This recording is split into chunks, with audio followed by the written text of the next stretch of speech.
Benzodiazepine detox. A lot of things about benzodiazepine detox that make it particularly unique, because benzodiazepines are oftentimes medications that are used to assist people from detoxing. How do you detox off of a detox medication? Well, it really depends first on what the pattern of use was like and what type of benzodiazepine are they using. Some people have been on benzodiazepines for a long period of time, years and years, sometimes decades, and they've been on very long-acting benzodiazepines, such as clonazepam or Klonopin, as it's often known.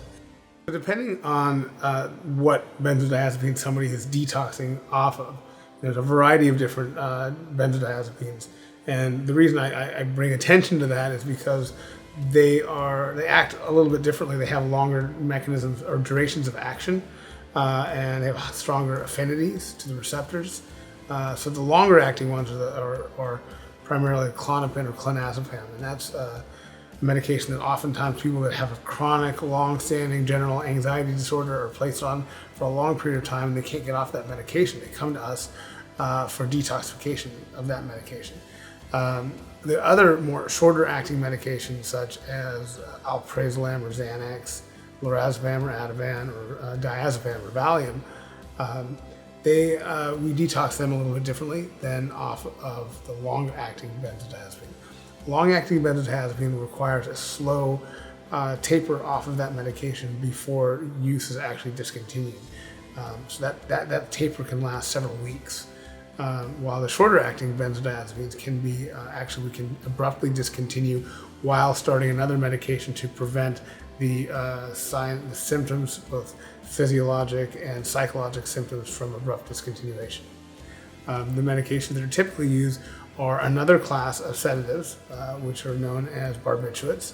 And barbiturates are used to help reduce the symptoms because the nervous system of the particular patient that's coming off these medications is going to be in a hyper excitable state. Think of it as the brain that's been kind of suppressed by this drug over a long period of time, and now if you remove that suppression, it becomes hyper excitable.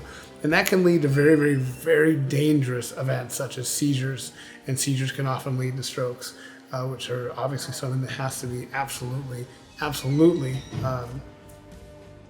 avoided. So it's given those other sedatives to help slowly allow the brain to reach a place of homeostasis. Now, with the longer-acting benzodiazepines, it can take several weeks. With the shorter-acting benzodiazepines, you're at risk for about the first 2 weeks. We usually also add a seizure prophylaxis as well, so medications that are specifically used to calm down the neuroexcitatory impulses that occur as a result of benzodiazepine withdrawal. And those medications can, a variety of different medications depending upon the patient and the physician that's ordering them, to decrease the chance of having breakthrough seizures despite keeping them comfortable. The main thing that we see from a psychosocial perspective with benzodiazepine withdrawal is that patients feel that they really have incredibly high anxiety. So we give other medications that don't really affect the central nervous system in the same way that benzodiazepines do, to decrease the physical symptoms of anxiety as well as the psychosocial symptoms.